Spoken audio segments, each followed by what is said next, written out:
दोस्तों आज हम बात करेंगे इंडियन इकोनॉमी के काफी इंपॉर्टेंट टॉपिक बजटिंग के बारे में। बजटिंग क्या होता है, बजटिंग में कौन कौन से कंपोनेंट्स का यूज किया जाता है, बजट में क्या क्या कंपोनेंट्स होते हैं और बजटिंग कितने तरीके की होती है। आज इन सभी चीजों के बारे में हम इस वीडियो के थ्रू जानेंगे। जिस तरह से हम अपने हाउस होल्ड को मैनेज करने के लिए अपनी इनकम के बेसिस पर महीने का खर्चा बजट करते हैं, प्रायोरिटी बेसिस पर कि हम किस किस चीज पर पहले खर्च करेंगे और किन चीजों पर बाद में खर्च करेंगे, उसी तरह सरकार पूरे देश को चलाने के लिए, इकोनॉमिक मैनेजमेंट के लिए हर साल बजट पेश करती है। तो it is basically a tool of government to ensure social development, inclusive development, खासकर कि भाई देश का कोई भी हिस्सा, देश का कोई भी क्लास ऐसा ना हो जिसको हमारी पॉलिसीज का फायदा ना मिले। पॉलिसी इंप्लीमेंटेशन के लिए, इंक्लूसिव डेवलपमेंट के लिए, इंक्लूसिव ग्रोथ के लिए गवर्नमेंट इस टूल का यूज करती है। बजटिंग के थ्रू हम ये इंश्योर करते हैं कि गवर्नमेंट अपनी प्रायोरिटीज, अपनी कमिटमेंट्स पर खरी उतरे। क्योंकि अगर हम प्लान नहीं करेंगे अपने एक्सपेंडिचर को तो कहीं ना कहीं हमसे पूरे इतने डाइवर्स कंट्री को मैनेज करने में गलतियां हो सकती हैं। क्योंकि हर कंट्री का बजट, हर साल का बजट या फिर उसकी फिस्कल पॉलिसी और मॉनेटरी पॉलिसी, ये इकोनॉमी के ऐसे टूल्स हैं जो एक देश का फ्यूचर डिसाइड करते हैं। बजट कितने तरीके का होता है अगर हम बात करें तो यहां पर कुछ 5 तरीके के बजट्स इनलिस्टेड है। पहला है line item budgeting. Line item budgeting में एक पर्टिकुलर पॉलिसी के लिए, एक पर्टिकुलर आर्टिकल के लिए हम बजट एलोकेट करते हैं। ये काफी कॉम्प्रिहेंसिव होता है बट इसकी कुछ लिमिटेशंस भी हैं, क्योंकि एक बार जब हमने बजट एलोकेट कर दिया तो उसमें फ्लेक्सिबिलिटी नहीं होती है। इसके बाद आता है परफॉर्मेंस बेस्ड बजटिंग। भाई हमने पिछले साल किसी एक मिनिस्ट्री को या पिछले साल किसी एक डिपार्टमेंट को हमने कुछ बजट एलोकेट किया था, उसने कैसा परफॉर्म करके दिया है, उसके बेसिस पर जब हम बजट एलोकेशन करते हैं और लगातार उस बजट को बढ़ाते जाते हैं तो उसे हम परफॉर्मेंस बेस्ड बजटिंग बोलते हैं। तीसरा हमारा बजट है जीरो बेस्ड बजटिंग। मान लीजिए कि किसी गवर्नमेंट ने एक बजट एलोकेशन किया, कुछ फंड्स एलोकेट किए और उन फंड्स को एलोकेट करने के बावजूद भी पॉलिसी फेलियर सामने आया। मतलब मान लीजिए कि ग्रोथ नहीं हुई, हमने हमने रोड्स बनवाई और रोड इंफ्रास्ट्रक्चरल डेवलपमेंट के बाद भी देश में ग्रोथ नहीं आई, तो उसके बाद हमें फिर से अपनी पॉलिसी को जाकर के चेक करना होगा, हमें फिर से उसको रिव्यू करना होगा कि क्या क्या गलतियां रह गई। तो हर एक मिनिस्ट्री के पास एक नोटिस जाता है कि भाई आप हर एक एक्सपेंडिचर की डिटेल हमारे पास शेयर करो, हमारे साथ शेयर करो कि इसे ही हम जीरो बेस्ड बजटिंग कहते हैं। मतलब हम यहां पर स्क्रैच से स्टार्ट कर रहे हैं, ना कि पिछले बजट के रेफरेंस में थोड़ा थोड़ा फंड बढ़ा करके हम दे रहे हैं मिनिस्ट्रीज को। हम स्क्रैच से बजटिंग स्टार्ट कर रहे हैं। This is a very comprehensive process और ये काफी ज्यादा कॉस्टली प्रोसेस भी है। इसमें कॉस्ट और टाइम बहुत ज्यादा कंज्यूम होता है, इसलिए हम हर साल जीरो बेस्ड बजटिंग नहीं कर सकते। बट इंडिया ने भी कई सालों में जीरो बेस्ड बजटिंग इंट्रोड्यूस की है। कई सालों में हमने जीरो बेस्ड बजटिंग करी है। साथ ही साथ हमारी कुछ सरकारें हैं, जैसे महाराष्ट्र सरकार ने भी जीरो बेस्ड बजटिंग को एक बार इंप्लीमेंट किया था, जिससे कि वो ये पता कर सकें कि उनकी पॉलिसीज लगातार फेल क्यों हो रही हैं। चौथी बजटिंग जो है that is outcome based budgeting. Outcome based budgeting की शुरुआत भारत में 2005 से हुई और 2017-18 में एक ऐसा बजट आया था जब हमने स्वच्छ भारत मिशन जैसे प्रोग्राम्स लॉन्च किए थे, जिसे हम आउटकम बेस्ड बजटिंग बोलते हैं। यहां पर हम कुछ आउटपुट्स, जैसे कि स्वच्छ भारत मिशन में हमें क्या करना था कि कुछ टॉयलेट्स बनाने थे, तो टॉयलेट जो है वो आउटपुट है, क्योंकि हम जब बजट एलोकेट करेंगे तो उसका आउटपुट होगा कि टॉयलेट बनकर के तैयार हो जाएगा, और उसका आउटकम क्या होगा, सैनिटेशन। तो this is called outcome based budgeting, जब हम आउटपुट बेस्ड आउटकम्स को रिव्यू करते हैं, देखते हैं कि भाई अगर हमने एक पर्टिकुलर इंफ्रास्ट्रक्चर पर खर्च किया तो उस इंफ्रास्ट्रक्चर का आउटकम क्या आने वाला है। Then comes gender based budgeting. मतलब गवर्नमेंट बजट बनाते वक्त इस चीज का ख्याल रखती है कि बजट कहीं ना कहीं विमेन एम्पावरमेंट और विमेन के साथ इक्वल ट्रीटमेंट कर रहा है या नहीं कर रहा, विमेन की सेफ्टी, सिक्योरिटी, उनके न्यूट्रिशन, उनकी हेल्थ, उनकी एजुकेशन को ध्यान में रख रहा है या नहीं रख रहा। क्योंकि इंडिया एक ऐसा देश है जहां पर ट्रेडिशनल वैल्यूज की अगर हम बात करें और कई सारे फॉरेन इन्वेजन्स हुए, इन सारी चीजों की वजह से विमेन की कंडीशन काफी डिलैपिडेटेड है। उनकी इसी दुर्दशा की वजह से हम देखते हैं कि हमारा देश जिस तरीके का ह्यूमन डेवलपमेंट यहां पर होना चाहिए था वो नहीं हो पा रहा है। इसीलिए लगातार विमेन को प्रमोट करने के लिए अगर हम देखें तो आर्टिकल 15 ऑफ द कॉन्स्टिट्यूशन भी विमेन और चिल्ड्रन को स्पेशल केयर और स्पेशल ट्रीटमेंट के लिए बोलता है। तो इसलिए लगातार इस तरीके के बजट्स जो कि जेंडर बेस्ड हो, हमें इनको लाना जरूरी है। इंडिया में लगातार इस तरीके की स्कीम्स लॉन्च होती हैं जो कि महिला सशक्तिकरण को प्रमोट करती हैं। तो ये कुछ टाइप ऑफ बजट्स हैं। इंडिया में बजट को आर्टिकल कॉन्स्टिट्यूशन ऑफ इंडिया के आर्टिकल 112 के अंडर में डिफाइन किया गया है as an annual financial statement. जो एनुअल फाइनेंशियल स्टेटमेंट एक तरीके की डिटेल्ड रिपोर्ट होता है आने वाले साल में भारत सरकार के खर्चों और भारत सरकार की इनकम या आय के ऊपर, कि भारत सरकार को कितनी प्राप्तियां या रिसीट होने वाली हैं और भारत सरकार के सामने क्या क्या खर्चे आने वाले हैं। तो मान लीजिए मैं एक फाइनेंस मिनिस्टर हूं और मुझे बजट पेश करना है, तो मैं 1 फरवरी को पार्लियामेंट के सामने वो बजट पेश करूंगा। उसी साल के 1 अप्रैल से लेकर वो बजट 31 मार्च तक की बजटरी रिसीट और बजटरी एक्सपेंडिचर के बारे में बात करेगा। Is that clear? अगले साल के 31 मार्च तक के, ठीक है। तो इस तरीके से हमारे बजट में 3 तरीके के एस्टिमेट्स होते हैं, 3 तरीके के एस्टिमेट्स होते हैं जिनके बारे में हम यहां पर जानेंगे। तो the budgetary estimate, if you talk about only budget estimates, तो budget estimate upcoming fiscal year के ऊपर होता है। बजट एस्टिमेट मतलब कि अगर हम फिस्कल ईयर की बात करें तो वो हर साल 31 मार्च को खत्म होता है। फाइनेंस मिनिस्टर 1 फरवरी को नया बजट अनाउंस करते हैं। 1 फरवरी से 31 मार्च के पीरियड को आप छोड़ दो, 1 अप्रैल से लेकर अगले साल के 31 मार्च तक के लिए बजटरी एस्टिमेट होते हैं, जिसमें कि गवर्नमेंट ऑफ इंडिया के रिसीट और गवर्नमेंट ऑफ इंडिया के एक्सपेंडिचर्स बताए जाते हैं। Then there is another kind of estimate which is called revised estimate. तो जो पीरियड हमने 1 फरवरी से 31 मार्च के बीच का छोड़ा था ना, उसके लिए बजट कहां से आएगा? ऑब्वियस सी बात है कि पिछले बजट का जो भी खर्चा है वो हो चुका है। तो अब गवर्नमेंट ऑफ इंडिया को रिवाइज्ड एस्टिमेट लाना पड़ता है कि भाई इन 2 महीनों के लिए भी हमें फंड्स चाहिए, क्योंकि हमने जो खर्च बताए थे उनसे ज्यादा खर्च हो चुके हैं। तो हमें रिवाइज्ड एस्टिमेट भी पार्लियामेंट के सामने पेश करना पड़ता है। Revised estimate of receipts and expenditures for the current fiscal year from 1 February till 31 मार्च, क्योंकि 1 अप्रैल से तो नया बजट आ गया है, उसके लिए बजट एस्टिमेट हमने दे दिया है। देन प्रोविजनल एक्चुअल्स, जो एक्चुअल एस्टिमेट होता है। एक्चुअल एस्टिमेट हमेशा किस साल का होगा? वो पिछले फिस्कल ईयर का होगा। पिछले फिस्कल ईयर के लिए हमारे पास एक्चुअल एस्टिमेट या प्रोविजनल एक्चुअल्स होते हैं। They are of receipts and expenditures for the previous fiscal year. Budget के बारे में there are some key facts that from the budget year of 2017-18 union budget is presented by the union finance minister on February 1।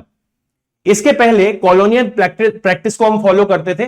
Prime minister Modi ने आकर काफी सारी colonial practices को बंद करवाया। कॉलोनियल प्रैक्टिस क्या थी कि फरवरी मंथ में लास्ट वीक में the budget was presented in the last week of February as per the colonial practice. और साथ ही साथ रेलवे के बजट को भी यूनियन बजट के साथ मर्ज कर दिया गया। And it was suggested by Vivek Devaraya committee, जिन्होंने रेलवे से रिलेटेड, इंडियन रेलवे से रिलेटेड एडमिनिस्ट्रेशन पर बहुत सारे रिकमेंडेशंस दिए थे। This committee was constituted around 2015, right.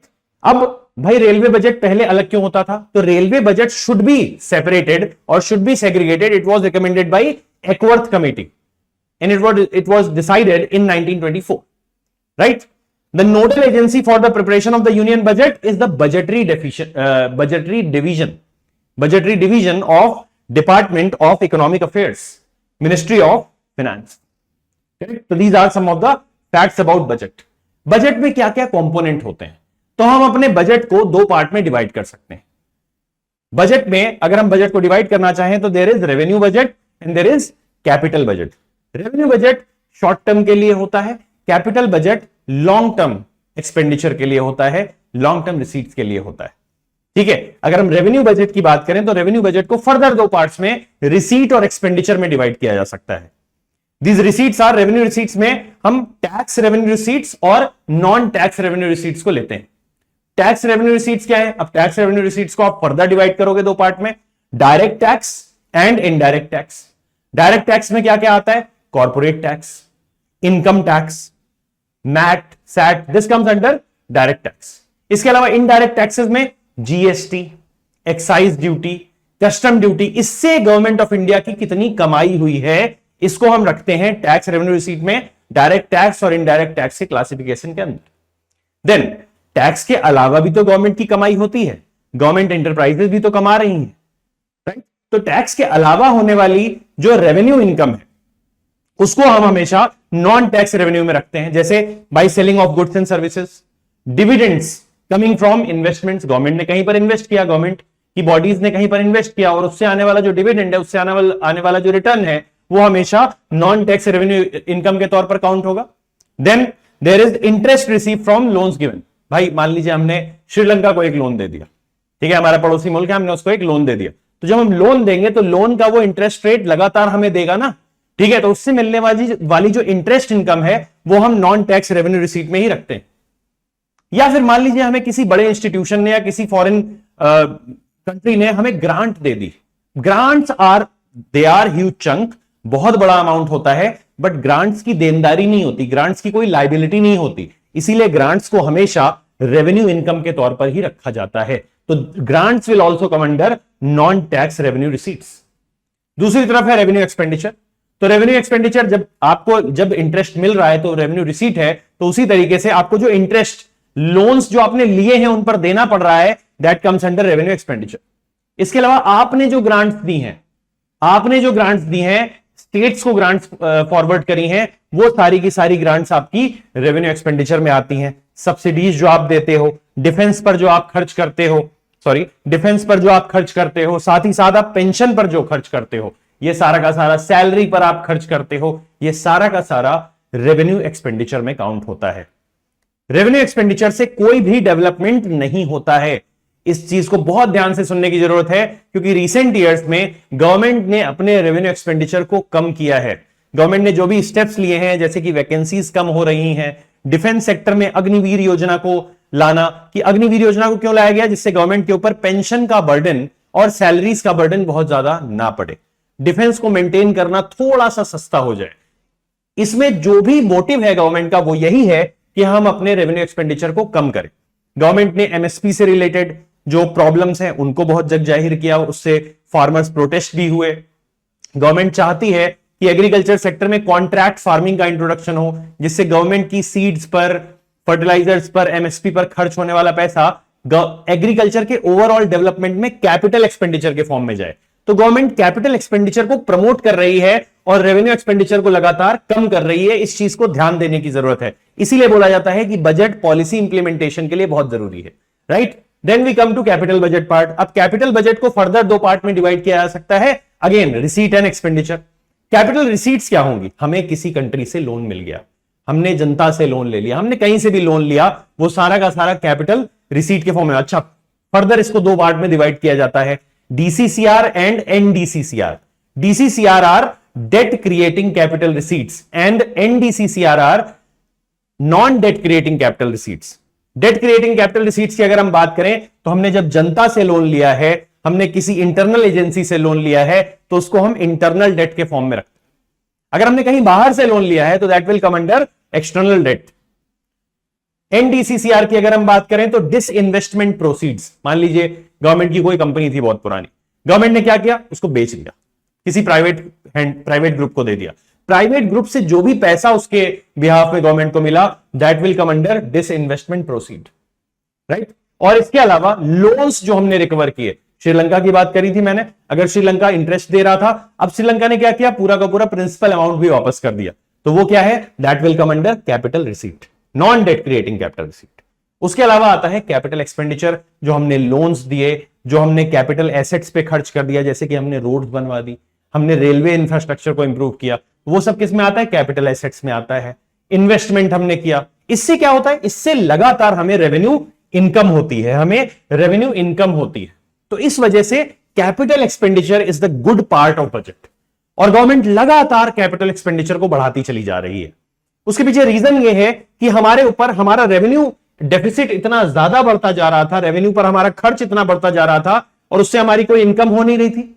जब इनकम नहीं होगी, आप खर्च करते रहोगे, मान लीजिए एमएसपी आप किसानों को दे दिया आपने, बट उससे एग्रीकल्चरल प्रोडक्टिविटी तो नहीं बढ़ गई।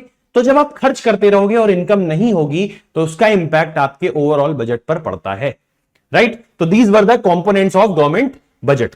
Revenue budget, again this component comprises the details of revenue receipts and revenue expenditure for upcoming year. Revenue receipts क्या होती हैं? This includes the income of the government which is expected to received within the fiscal year that is not to be paid back by the government. समझ में आया? These are come under revenue receipts, मतलब उससे कोई liability नहीं है, government को वापस पे बैक नहीं करना है। रेवेन्यू रिसीट्स को दो पार्ट में डिवाइड किया जाता है, मैंने आपको पहले ही बता दिया, tax revenue and non tax revenue. ठीक, ये सारी की सारी गवर्नमेंट की प्राप्तियां हैं, ये सारी की सारी वो चीजें हैं, डिटेल्स हैं जिसमें जो गवर्नमेंट प्राप्त कर रही है, जो गवर्नमेंट को इनकम के तौर पर हो रही है। कॉर्पोरेशन टैक्स गवर्नमेंट को मिल रहा है, इनकम टैक्स गवर्नमेंट को मिल रहा है, 5 पैसे सीमा शुल्क में मतलब 5% जो है वो कस्टम्स में मिल रहा है, 7 पैसा जो है वो यूनियन एक्साइज ड्यूटीज में मिल रहा है। तो इस तरीके से हम इसको क्लासिफाई करते हैं अलग अलग तरीके से, right. Then revenue expenditure part, revenue expenditure भी मैंने आपको बताया, it refers to expenses that do not lead to creation of physical और फाइनेंशियल एसेट्स। इनसे कोई एसेट फॉर्मेशन नहीं हो रहा, तो मतलब बाद में हमारी कोई कमाई वमाई नहीं होगी, ठीक है। It's as simple as that. Day to day functioning of the government, salaries, pension, ये सारा का सारा रेवेन्यू एक्सपेंडिचर में आता है। यहां पर उसका ग्राफिकल रिप्रेजेंटेशन दिया हुआ है कि किस तरीके से रुपया हमारा जाता है रेवेन्यू एक्सपेंडिचर में, ठीक है। तो पेंशन में 6% जा रहा है, अदर एक्सपेंडिचर्स में 10 पैसा जा रहा है, 10% जा रहा है, सब्सिडीज में 6% जा रहा है, डिफेंस में 8% जा रहा है, सेंट्रली स्पॉन्सर्ड स्कीम्स में 9% जा रहा है, सेंट्रल सेक्टर स्कीम्स में 13% जा रहा है, ठीक है। तो this is the graphical presentation of how rupee goes in revenue expenditure, correct. Then comes capital budget, again capital expenditure और कैपिटल रिसीट। कैपिटल रिसीट दो तरीके की मैंने आपको बताई थी, debt creating and non debt creating, ठीक है। Non debt creating capital receipts और debt creating capital receipts, right. उसके अलावा कैपिटल एक्सपेंडिचर है जिससे एसेट का फॉर्मेशन होता है, इसीलिए हम अपने बजट्स में कैपिटल एक्सपेंडिचर को लगातार बढ़ाते चले जा रहे हैं। Capital receipts are of two types, debt creating fresh loans liabilities, non debt creating proceeds from assets disposal. मतलब आपने क्या किया, आपने आपकी एक कंपनी थी ऑयल इंडिया लिमिटेड, आपने बेच दी, एयर इंडिया आपने बेच दी, ठीक है। तो इस तरीके से जब भी हम डिसइन्वेस्टमेंट करते हैं तो उससे हमें क्या होता है, उससे हमारे पास जो प्रोसीड्स आती हैं वो non debt creating capital receipts हैं, ठीक है। कैपिटल रिसीट्स को फर्दर दिखाया गया है यहां पर, तो we have already done this. Capital expenditure, ठीक है, तो infrastructure development, investment in government companies, loans and advances to states, ठीक है। तो जो लोन्स दिए जाएंगे स्टेट्स को वो किस में आएंगे, वो कैपिटल एक्सपेंडिचर में आएंगे, बट जो ग्रांट्स दी जाएंगी वो रेवेन्यू एक्सपेंडिचर में आएगा, ठीक है। इस चीज को ध्यान रखना है, इससे रिलेटेड क्वेश्चंस भी पूछ लिए जाते हैं। अब भाई बजट कितने तरीके का बनाया जा सकता है, तो बैलेंस्ड बजट है अगर, तो इसका मतलब है कि हमारा जो खर्च है और वो हमारी इनकम है वो दोनों बराबर है। अगर खर्च और इनकम मतलब खर्च और आय दोनों बराबर हो जाती हैं तो that budget is a very balanced budget, ठीक है। जनरली हमारा बजट जो होता है वो बैलेंस किया जाता है लोन लेकर, उधार लेकर, क्योंकि budget can never be imbalanced, ठीक है। तो उधार लिया जाता है उसके लिए, जिसकी वजह से हर साल जो लिया गया उधार है उसको फिस्कल डेफिसिट के तौर पर जाना जाता है। इसके बारे में मैं आगे आपको बताऊं। Then come surplus budget. Surplus budget मतलब हमारे पास हमारी जो इनकम है वो ज्यादा है बट एक्सपेंडिचर कम है, खर्चा कम है, कमाई ज्यादा है, ऑब्वियस सी बात है सरप्लस हो जाएगा, ठीक है। ऐसा बजट कई बार राज्य सरकारें लॉन्च करती हैं, ऐसा बजट लाती हैं। जैसे दिल्ली गवर्नमेंट ये क्लेम करती है कि वो सरप्लस बजट लाई। साथ ही साथ deficit budget, government of India most of the time deficit budget ही पेश करती है, और वो deficit budget majorly revenue deficit की वजह से होता है। क्लियर है। तो डेफिसिट बजट का मतलब यह है कि हमारी जो आय है, हमारी इनकम है वो कम है, हमारी कमाई कम है और हमारा खर्च ज्यादा है, right. How many types of deficits are there in a budget. तो budget deficit, it is the difference between total receipts and expenses. Then comes revenue deficit, revenue receipt या रेवेन्यू में होने वाली कमाई से अगर रेवेन्यू में होने वाला खर्चा ज्यादा है तो रेवेन्यू डेफिसिट, ठीक। इफेक्टिव रेवेन्यू डेफिसिट, अब गवर्नमेंट रेवेन्यू में जो खर्च कर रही है उसमें से कुछ पार्ट किस फॉर्म में खर्च हो रहा है, ग्रांट्स दी जा रही हैं स्टेट्स को। अब स्टेट्स मान लीजिए उन ग्रांट्स का यूज करते हैं कैपिटल फॉर्मेशन में। स्टेट्स को जो ग्रांट दी गई उनका यूज वो किस में कर रहे हैं, कैपिटल फॉर्मेशन में। अगर कैपिटल फॉर्मेशन में यूज करेंगे तो क्या वो रेवेन्यू एक्सपेंडिचर है सेंट्रल गवर्नमेंट का, नहीं, ठीक है। तो इसीलिए वो वाला पार्ट जो होता है जो स्टेट ने कैपिटल एक्सपेंडिचर में कर दिया वो हटा लिया जाता है रेवेन्यू डेफिसिट से, तो that becomes effective revenue deficit. Revenue deficit minus grants for capital assets indicating the true revenue shortfall. Then comes fiscal deficit. Fiscal deficit में बिल्कुल सिंपल सी चीज आपको बता रहा हूं कि एक पर्टिकुलर साल में बजट को बैलेंस करने के लिए सरकार जितना उधार लेती है वो फिस्कल डेफिसिट है, मतलब उस फिस्कल में जो डेफिसिट कॉज किया हमने वो फिस्कल डेफिसिट है। Then comes primary deficit. Fiscal deficit minus interest payments. पिछली सरकारों ने पिछले सालों में जो लोन लिए उसमें इंटरेस्ट पेमेंट जो जा रहा है उसको माइनस कर लो उस साल की उधारी से, तो क्या आ जाएगा? प्राइमरी डेफिसिट आ जाएगा। Then monetised deficit. Monetised deficit क्या है? आरबीआई कई बार गवर्नमेंट के बजटरी डेफिसिट को मोनेटाइज कर देता था करेंसी के थ्रू, अब भी करता है, अब भी करेंसी के थ्रू नहीं करता है। Portion of the fiscal deficit financed by borrowing और cash from the RBI increasing money supply in the economy. RBI government securities छाप दिया, प्रिंट कर दिया और लोगों को दे दिया, पैसा आ गया, क्या है? Monetised deficit, right? इसके लिए वेज एंड मींस एडवांसेस का यूज होने लगा है, जाकर आप जरूर पढ़िए। अगर आप रिक्वेस्ट करेंगे तो I will make a video on that as well, ways and means advances. ठीक है, so this was our discussion regarding budget. I have covered it comprehensively. Thank you so much.